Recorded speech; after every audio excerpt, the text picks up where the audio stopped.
এই ভিডিওতে আমি আপনাদেরকে দেখাবো বই, খাতা এবং কলম বা পেন্সিল। ৩টি জিনিস একসাথে আপনাদেরকে ড্রয়িং করে দেখাচ্ছি। সোজা একটা দাগ দিতে হবে। প্রথমে আমরা কি ড্রয়িং করছি? বই। এরপর আরেকটা দাগ। তাহলে ২টা সোজা দাগ, ৩টা সোজা দাগ এবং ৪টা। শিখতে চাইলে মনোযোগ দিয়ে দেখতে হবে। মনোযোগ দিয়ে না দেখলে বুঝতে পারবেন না। এবার দেখুন, এভাবে ভাঁজ করে দাগ আঁকতে হবে। একই রকম করে এই পাশেও ভাঁজ করতে হবে। ১, ২, ৩। এরপর স্কেল দিয়ে হোক বা হাত দিয়ে হোক এভাবে সোজা দাগ টানতে হবে। একই রকম করে এই পাশ থেকেও সোজা দাগ টানতে হবে যেন ২টা সমান থাকে। আপনারা পেন্সিল দিয়ে দাগগুলো টানার চেষ্টা করবেন। এবার এই ২ দাগটা মেলাতে হবে। আমরা দাগটি মিলে দিলাম। এরপর পেন্সিল দিয়ে এখান থেকে একটা হালকা সোজা দাগ টানবেন যেন এটা বোঝা যায়। এরপর এখান থেকে দেখুন এদিকে একটা দাগ টানতে হবে। এখন এই দাগ থেকে এখানে আমরা সোজা করে দাগ টানবো। এটা সরাসরি পেন্সিল দিয়ে না টেনে আমরা সাইন পেন দিয়ে একবারে ফাইনালি আঁকবো।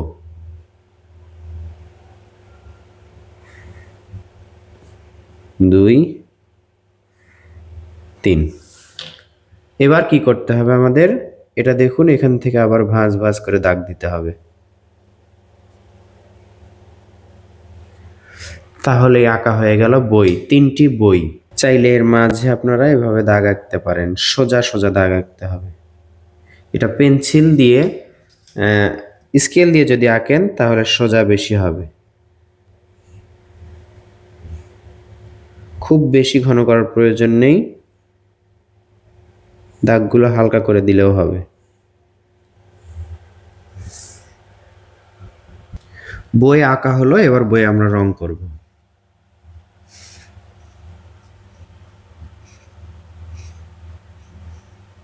একটাতে আকাশি রং, একটাতে হলুদ রং, আর একটাতে কমলা রং করলাম। আপনারা ইচ্ছা মতো রং করতে পারেন। বই আঁকা হলো, এবার আঁকবো আমরা খাতা। খাতা কিভাবে আঁকতে হয় দেখুন।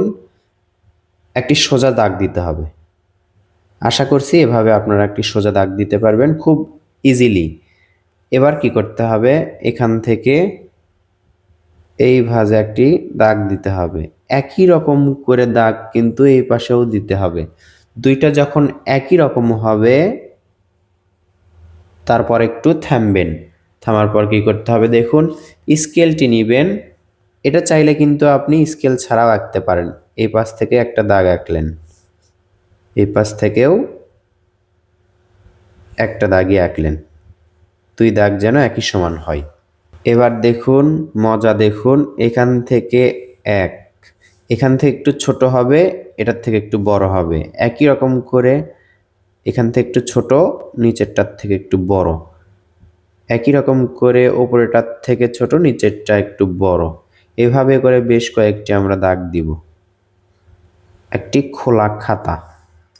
এভাবে দাগ দেওয়ার পর এই পাশেও কিন্তু আমরা একই রকম করে দাগ দিব। দেখুন এই দাগ থেকে একটু নিচে ধরেছি আমরা। নিচের দাগের এটার থেকে একটু বড় করব। আবার দেখুন এখানে ধরব, নিচের দাগের থেকে একটু বড় করব। আবার দেখুন এখানে ধরব, নিচের দাগের থেকে একটু বড় করব। একই রকম করেই আমরা দাগ দিচ্ছি। এই দাগগুলো দেওয়ার পর এখান থেকে এগুলো দাগ মেলাতে হবে। সোজা সোজা এটার সাথে মেলাতে হবে। এই পাশেও একই রকম করেই মেলাবো। মেলানোর পর এখান থেকে দেখতে পাচ্ছেন এটার সাথে মেলাতে হবে। আবার এটা থেকে এটার সাথে মেলাতে হবে। এবার আমরা এখান থেকে দেখুন একটু গোলের মতো দাগ আঁকলাম, অর্ধ গোলের মতো। আঁকার পর এখানে একটা দাগ দিচ্ছি। দেওয়ার পর এই যে এখান থেকে দেখতে পাচ্ছেন এটা এসে এখানে থামবে। আবার এখান থেকে এসে এখানে থামবে। আবার এখান থেকে এসে এখানে থামবে। শেষ। আবার দেখুন এখান থেকে এখানে চাইলে এই দাগগুলো আপনি বেশি করতে পারেন, এই দাগগুলো যখন বাড়তি করে দিবেন তখন। এখন লাস্ট যে দাগটি আছে এখান থেকে নিয়ে এসে এই যে এই দাগটা ডাবল হয়ে ঘুরে এখানে আসবে এবং এটার সাথে মিলবে। এইটা জাস্ট সাদা খাতা, এর মাঝে এই দাগটা ডাবল করবেন। এখন এটা একেবারে কালো করে দিতে পারেন। এখানে আপনি একটা দাগই শুধু কালার করতে পারেন, এটা হচ্ছে খাতার শুরুতে যে মলাটটি থাকে অর্থাৎ কভার নিচেরটা, এটা শুধু কালার করতে পারেন, আর সবগুলো পেজ বা কাগজ সাদা থাকবে। আশা করছি এভাবে আপনাদের আঁকা সহজ হবে। এবার আমি আপনাদেরকে একটি পেন্সিল বা কলম ড্রয়িং করে দেখাবো। একটি পেন্সিল ড্রয়িং করব আমরা। এখান থেকে একটি সোজা দাগ দিব। পেন্সিল ড্রয়িং করা খুবই সহজ, কঠিন দুইটা আমরা শিখে নিয়েছি। একটু মোটা করে ড্রয়িং করব, তাহলে দেখতে সুন্দর লাগবে। ইচ্ছা মতো আপনি লম্বা বা খাটো করতে পারেন। এতটুকু দাগ টানার পর কি করতে হবে, এই দাগটা দেখুন মেলাতে হবে একটু গোল করে, বেশি গোল করা যাবে না। একটু গোল করার পর এখানে এই যে ভাঁজ করলেন, এই ভাঁজের মতোই কিন্তু ভাঁজ। তারপর আরও একটি দাগ এবং আরও একটি দাগ। এবার কি করতে হবে, এখান থেকে এই যে দুইটা যখন সমান থাকবে 1 2 3টা ভাঁজ করতে হবে ইউ এর মতো করে। আশা করছি এই 3টা ভাঁজ আপনারা দিতে পারবেন বা আঁকতে পারবেন। এই মাঝ বরাবর যদি স্কেল ধরা হয়, এখানে মাঝ বরাবর যদি স্কেল ধরা হয় তাহলে পেন্সিলের মাথা আসে এখানে। তাহলে দেখুন আমরা এখানে একটি দাগ আঁকবো, আবার এখান থেকে এটা ধরে ত্রিভুজের মতো করে দাগ আঁকবো। পেন্সিলের মাথা আঁকা হলো। এবার আপনি এটা গাঢ় করবেন, একেবারে পরে রং করার সময় কালো করে দিতে হবে। পেন্সিলটি একটু মোটা করলে মাঝের দাগগুলো দেওয়ার সুবিধা হয়।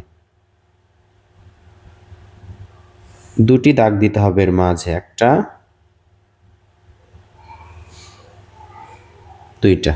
কত সহজে আঁকা হলো একটি পেন্সিল। এবার আমরা এটাতে রং করব।